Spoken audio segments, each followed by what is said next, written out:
The pasuk says in this week's parsha in Shmos, "Vayelech ish beis Levi v'yikach es bas Levi." A man went to the house of Levi and he married Bas Levi. Rashi says, the Gemara says to Yud Beis, he says Amram married his wife. What's how they married his wife? The Gemara says that Amram was purged from his wife. He divorced his wife. Comes along his 5-year-old daughter Miriam, and she says to him, your gezerah is worse than Par's gezerah. Par's gezerah was to kill just the boys.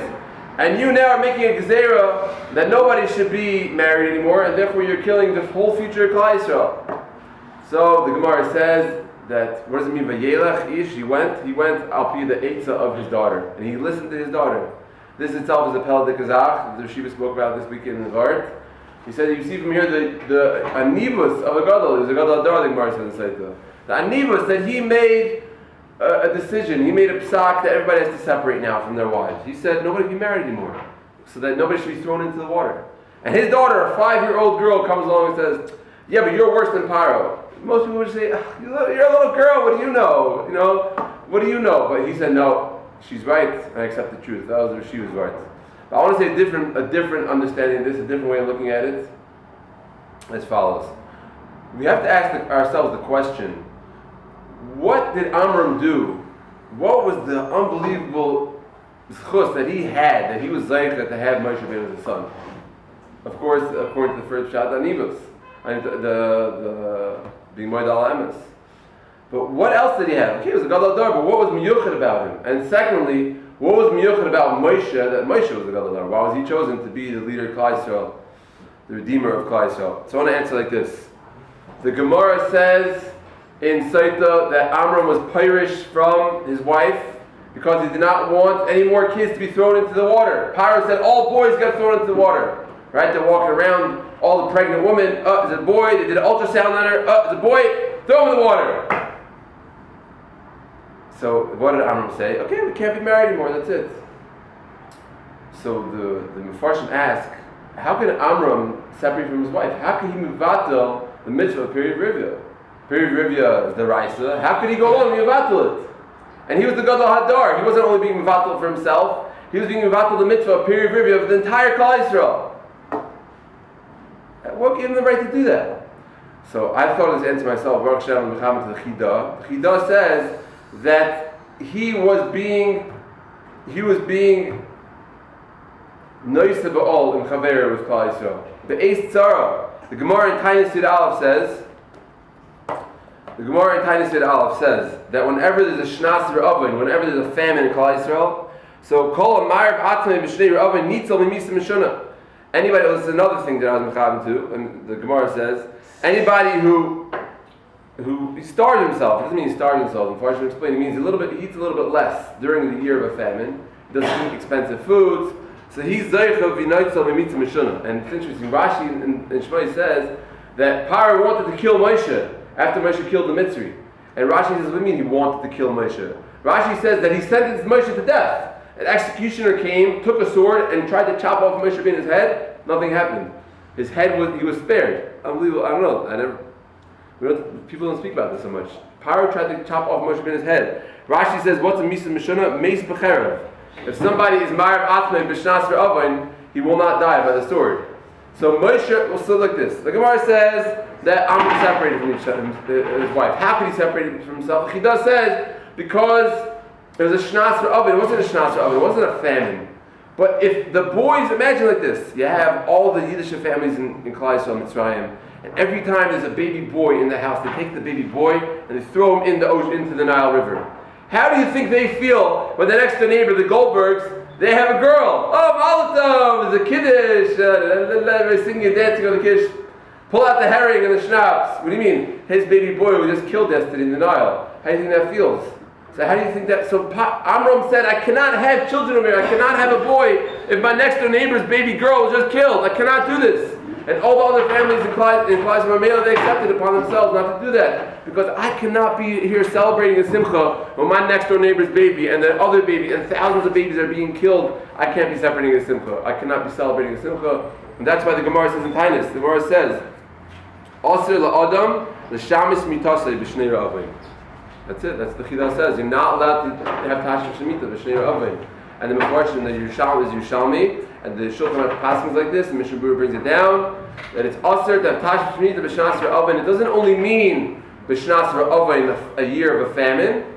You're not allowed to have Tashmish Shemitah when there's ever any tzaros for the tzibur as a whole. Whenever Klal Yisrael is undergoing tzaros, a person is not allowed to have Tashmish. A person is not allowed to do that. And therefore, Amram, that's what he felt. The whole Klal Yisrael is going through a tzara. Everybody's losing their children. I can't have Tashmish.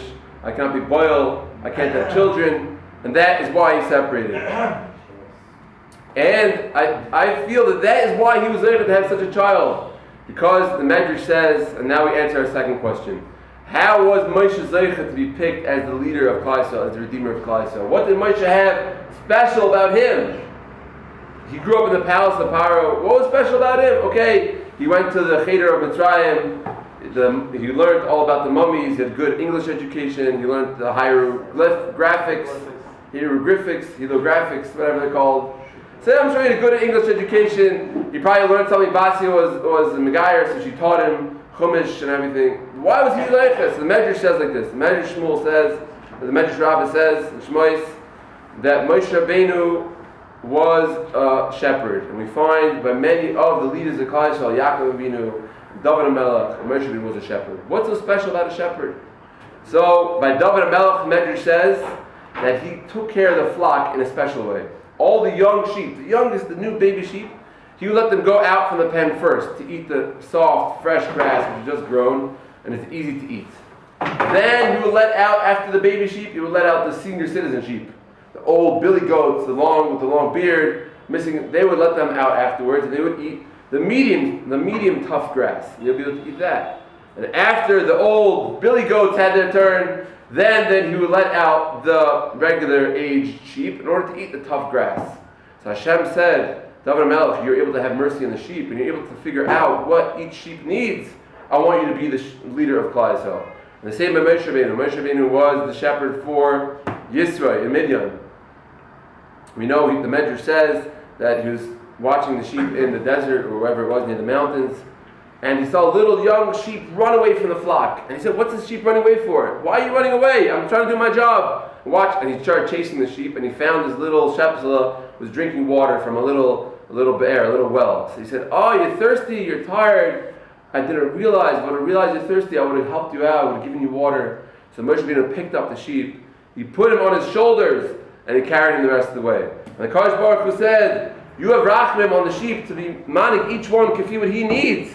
I want you to be the manik for Klal Yisrael."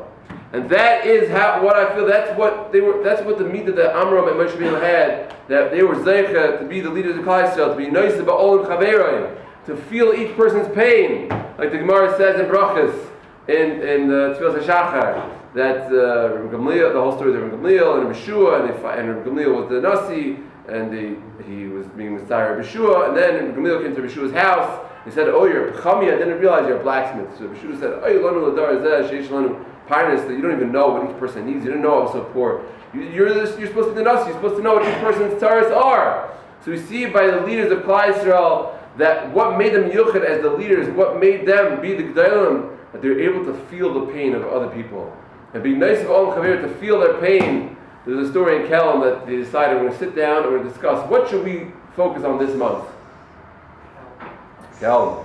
So they said we are going to focus on being nice to Ba'ol and Chaver, feeling the burden of other people. So one of the rabbis came in and he said, "You want to feel the burden of other people? First work on realizing that there's another person. First work on realizing that somebody else exists."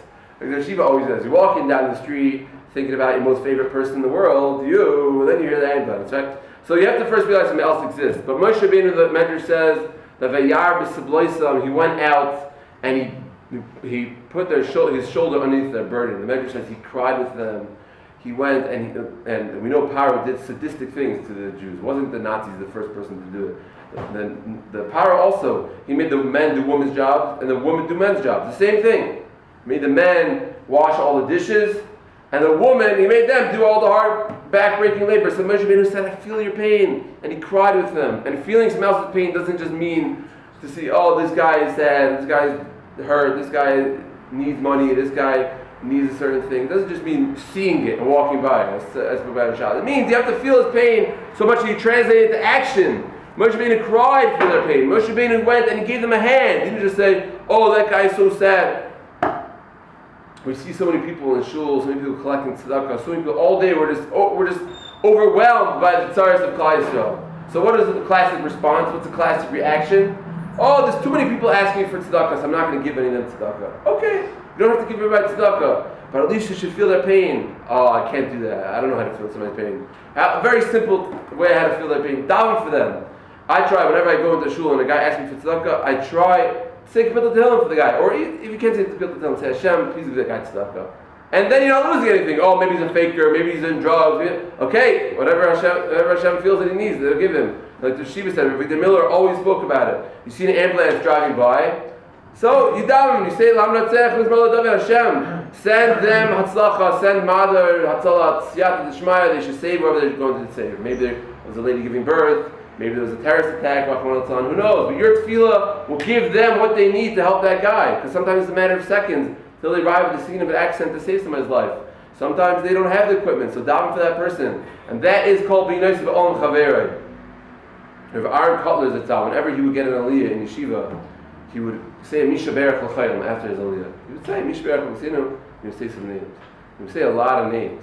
And somebody once stood next to him and he counted how many names did he say by heart. He said 83 names of Chayim by heart. 83 names. That means he memorized all the people who came to him and said, please daven for us, please give us a bracha for Refuah Shlema. He would feel their pain and he would daven for them. This amazing story that happened to my great-grandfather. His name was Matis Edelson. He lived in Savannah, Georgia in the 1920s. He was born in Europe. He was a Talmud of Tel's Yeshiva. He learned by Rav Shimon Shkop. He was a big Talmud Chacham. My father has something that he has from Rav Shimon Shkop. He was a Paisek. He was Misader Gittin. He was a Sheikhet. And he lived in Savannah, Georgia in the 20s. One day, a black family came into town. They didn't have anywhere to stay. I don't know any of the details. I asked my father. I didn't know any more details. A black family came to town, and in Savannah, Georgia, in the deep south of America, in the 1900s, about 100 years ago, you did not help black people. Black people they had much worse treatment. They couldn't even get into the restaurants. There were signs, no blacks, right? You couldn't ride a bus in the 1920s, Savannah, Georgia, if you were black. Nothing. You would probably have to sleep with the animals outside the town. But my great-grandfather, he took them into his house and he gave them a place to sleep. The next day, Bashach was in shul. He was the rabbi of the shul. One of his mispalim came up to him and he said, one of his friends, he said, I just want to give you a good piece of advice. You should leave town before nightfall. And sure enough, he packed his bags and he left town. Because obviously they would kill him if he would stay there any longer. In the South, in the 1920s, if you had a black family in your house, that's it. They would hang you on your tree in the front yard. They were not too nice about it. He left town and he moved to Texas. Then he went to LA. He was Rav Shul over there. But what does that mean? That means no. You see a family, you see Tzelem and the Kim, they're not Yidden. It doesn't matter. They need something. You give them a place to stay. Why? You should let them sleep in the gutter.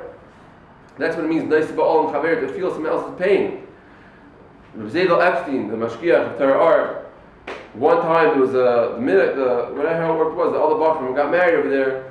So Rav Sheinberg was in Misader Kedushin by all their weddings. By the Yeshiva, Sheinberg was Misader Kedushin there.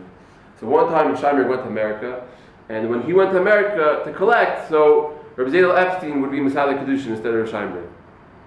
So one time it happened, Rav Sheinberg went to America, and there was a certain Bach who got engaged to be married, and he asked Rav Zedel Epstein to be Misader Kedushin. Fine.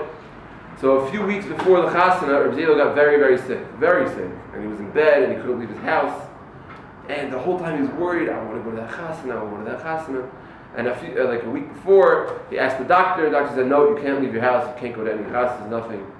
A few days before, again, he asked his doctor, the doctor came to the house, and he examined him, he said, okay, go straight to the chuppah and come back, it's fine.